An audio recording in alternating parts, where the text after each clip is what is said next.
जिन भी छात्राओं के फाइनल स्टेटस में waiting for approval by university या ready for payment subject to availability of funds लिख करके शो कर रहा है, तो क्या उन्हें भी फिर से आवेदन करना पड़ेगा? तो जी, अब देखिए यहाँ पर लिखा गया है कि विषय की संबंधता के कारण अयोग्य भी करेंगी आवेदन। आगे देखिए लिखा गया है कि विश्वविद्यालय के जिन कॉलेजों में विषयों की संबंधता नहीं थी, लेकिन जय Hind graduation pass out way सभी छात्राएं ध्यान देंगी जो किसी कारणवश स्कॉलरशिप के लाभ से अभी तक वंचित है या जिन्होंने किसी कारणवश ऑनलाइन आवेदन ही नहीं किया है। और खास करके वे सभी छात्राएं जिनका फॉर्म रिजेक्ट हो गया है या जिनके फाइनल स्टेटस में waiting for approval by university या ready for payment subject to availability of funds लिख करके शो कर रहा है, तो ऐसे में क्या उन्हें फिर से आवेदन करना होगा या पुराने ही आवेदन पर उन्हें स्कॉलरशिप का लाभ मिल जाएगा? इन सभी के बारे में आप सभी को जानकारी हम देंगे, तो आप सभी से रिक्वेस्ट है कि आप लोग वीडियो में एंड तक बने रहिए। तो देखिए अभी हम मेधासॉफ्ट की वेबसाइट पर आ गए हैं और आप लोग को पता होगा कि जो भी न्यू सेशन की छात्रा है वे लोग ऑनलाइन आवेदन करने के लिए इस लिंक पर क्लिक करती हैं। तो चलिए हम भी क्लिक करते हैं।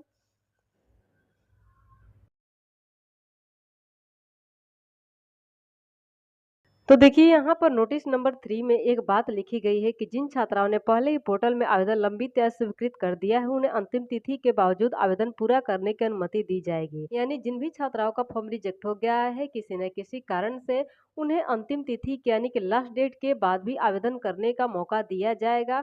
तो चलिए हम उस लिंक पर क्लिक करते हैं जिस लिंक के थ्रू आप लोग ऑनलाइन आवेदन की थी। क्या वह अब खुल रहा है कि नहीं, इसकी वजह से जिन छात्राओं का फॉर्म रिजेक्ट हुआ है वो लोग ऑनलाइन आवेदन कर सके। तो चलिए स्क्रॉल करके हम थोड़ा नीचे चलते हैं। तो देख लीजिए यहाँ पर लिखा गया है स्टूडेंट रजिस्ट्रेशन, तो इस लिंक पर क्लिक करेंगे।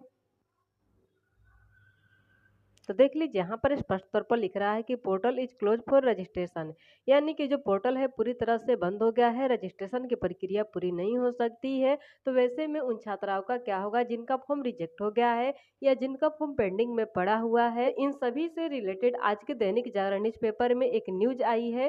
तो चलिए बिना देर किए हुए हम लोग उस न्यूज को पढ़ लेते हैं और जान लेते हैं कि पूरा मामला क्या है, सभी छात्राओं को अब क्या करना होगा, कब से फॉर्म अप्लाई करना होगा, आखिर उनको उनके स्कॉलरशिप का लाभ कैसे मिलेगा। इन सभी के बारे में चलिए हम लोग जानकारी इकट्ठा कर लेते हैं। तो आप लोग देख सकती हैं कि इस न्यूज में लिखा गया है कि अगस्त में मुख्यमंत्री कन्या उत्थान के लिए खुलेगा पोर्टल। आगे देखिए लिखा गया है कि सत्र 2020 से 23 और 2021 से 24 के स्नातक उत्तीर्ण छात्राएं कर सकेंगी आवेदन। बैंक खाते में भेजी जाती है 50,000 की राशि। अब देखिए आगे लिखा गया है कि कन्या उत्थान की राशि का इंतजार कर रही छात्राओं के लिए अच्छी खबर है। अगस्त में इसका पोर्टल खुलेगा और स्नातक उत्तीर्ण छात्राएं आवेदन करेंगी। 2 साल से कन्या उत्थान के लिए आवेदन नहीं हुआ है। इसके कारण वीर कुंवर सिंह विश्वविद्यालय वीकेएसयू से स्नातक उत्तीर्ण सत्र 2020 से 23 और 2021 से 24 की छात्राएं आवेदन नहीं कर सकी हैं। वहीं स्नातक सत्र 2019 से 22 के जिन छात्राओं को किसी कारणवश कन्या उत्थान की राशि नहीं मिली है वे भी आवेदन करेंगी। यानी कि जो लोग आवेदन से वंचित रह गई हैं या जिनके फॉर्म को रिजेक्ट कर दिया गया है वे लोग दोबारा से आवेदन जरूर करेंगे। अब देखिए सनत रहे कि इसके तहत छात्रा के बैंक खाते में सीधे 50,000 रुपए की राशि जाती है। वीकेएसयू के नोडल पदाधिकारी डॉक्टर वकारु जमा ने बताया कि 2 सत्रों की छात्राएं मुख्यमंत्री कन्या उत्थान की राशि से वंचित है। कुलपति प्रोफेसर शैलेंद्र कुमार चतुर्वेदी की पहल से इन सत्रों के मूल प्रमाण पत्र जारी हो गया है। कल्याण विभाग ने कन्या उत्थान राशि के लिए पोर्टल नहीं खोला है, जबकि स्नातक उत्तीर्ण छात्राएं पदाधिकारी द्वारा स्पष्ट जानकारी नहीं दिए जाने के कारण वापस लौट जाती हैं।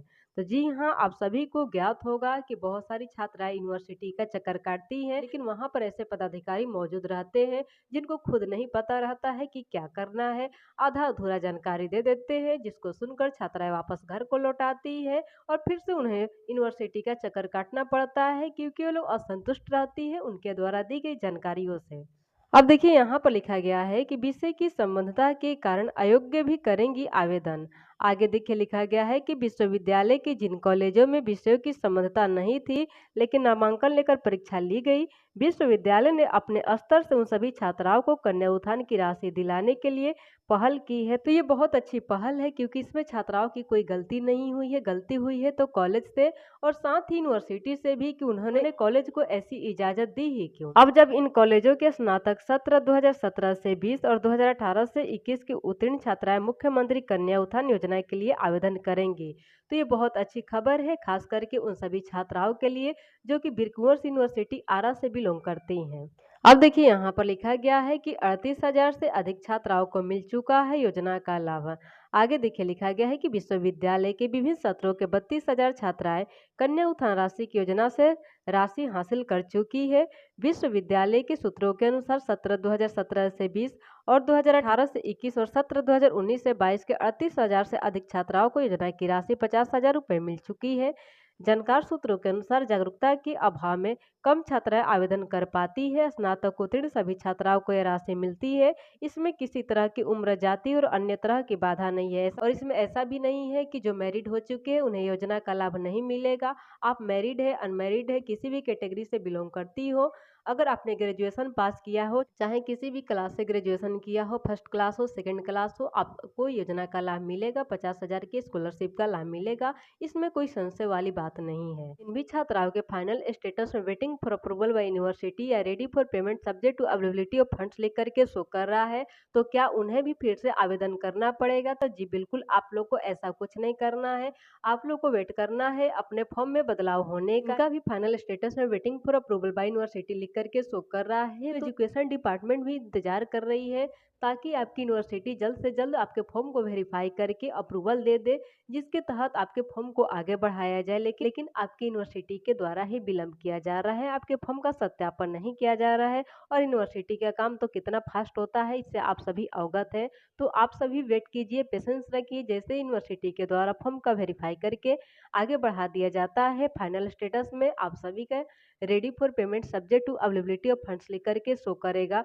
और जिनका ready for payment subject to availability of funds लिख करके शो कर रहा है, उनका इन प्रोसेस शो करेगा और इन प्रोसेस शो होने के 7 दिन के अंदर आप सभी का पेमेंट डन हो जाएगा।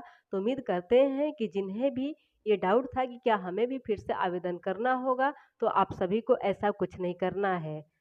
जिनका फॉर्म रिजेक्ट हुआ है वे लोग आवेदन कर सकेंगी, या जो लोग आवेदन से वंचित रह गई हैं वे लोग आवेदन करेंगे। लेकिन हाँ, केवल वही छात्राएं ऑनलाइन आवेदन कर पाएंगी जिन छात्राओं का डाटा पोर्टल पर अपलोड होगा। अगर किसी का डाटा पोर्टल पर अपलोड नहीं होता है वे ऑनलाइन आवेदन से वंचित रह जाएंगी। इस बात का भी आप लोग ध्यान रखिएगा। तो जो भी छात्राएं बीरकुंवर यूनिवर्सिटी आरा से या किसी भी यूनिवर्सिटी से बिलोंग करती है, अगर उन्होंने चेक कर लिया है कि उनका डेटा पोर्टल पर अपलोड है कि नहीं, तब तो बहुत अच्छी बात है।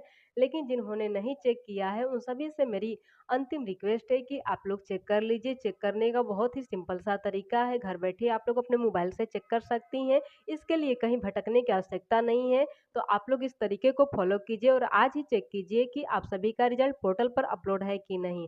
अगर अपलोड नहीं है तो आप लोग यूनिवर्सिटी में विजिट करके अपना डेटा पोर्टल पर समय रहते अपलोड करा लीजिए, ताकि जब पोर्टल खुले तो आप लोग भी शीघ्रता से आवेदन कर दें और 50,000 के स्कॉलरशिप के लिए एलिजिबल हो जाए। और देखिए इन सभी न्यूज़पेपर का कटिंग आप लोग को हमारे टेलीग्राम चैनल पर मिल जाएगा। टेलीग्राम चैनल का लिंक वीडियो के डिस्क्रिप्शन में है, वहां से क्लिक करके आप लोग टेलीग्राम को ज्वाइन कर सकती है और स्कॉलरशिप से जुड़ी पर डे का अपडेट आप लोग पा सकती है टेलीग्राम से भी। तो आज की वीडियो में दोस्तों इतना ही। उम्मीद करते हैं कि इस वीडियो मेरे द्वारा दी गई जानकारी आप लोग को अच्छी लगी होगी। अगर अच्छी लगी है तो वीडियो को लाइक कर दीजिएगा। अगर कोई क्वेश्चन हो, साथ ही आप लोग चैनल पर न्यू हैं तो चैनल को सब्सक्राइब करके बेल आइकन को प्रेस करके जो भी क्वेश्चन करना होगा जाकर के कमेंट बॉक्स में टाइप कर दीजिएगा। मिलते हैं नेक्स्ट वीडियो में, तब तक के लिए जय हिंद। शिक्षा विभाग की ओर से पोर्टल बंद है। पोर्टल खुलते ही छात्राएं आवेदन कर सकती है। उनकी सभी समस्याओं का निदान किया जाएगा। डॉक्टर विनोद कुमार ओझा, परीक्षा नियंत्रक, लर्नर,